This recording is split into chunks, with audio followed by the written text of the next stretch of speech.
आज 31 डिसेंबर. एक वर्ष शांतपणे मागे वळून पाहत उभं आहे आणि नवं वर्ष आशेने दार ठोठावत आहे.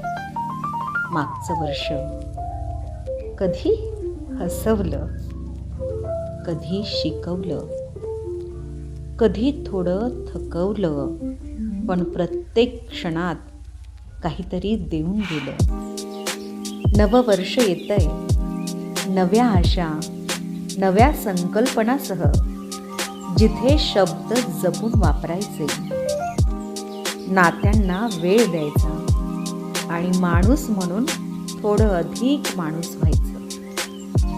हे नववर्ष फक्त यशाचं नाही, तर समाधानाचं असावं. फक्त धावपळीचं नाही,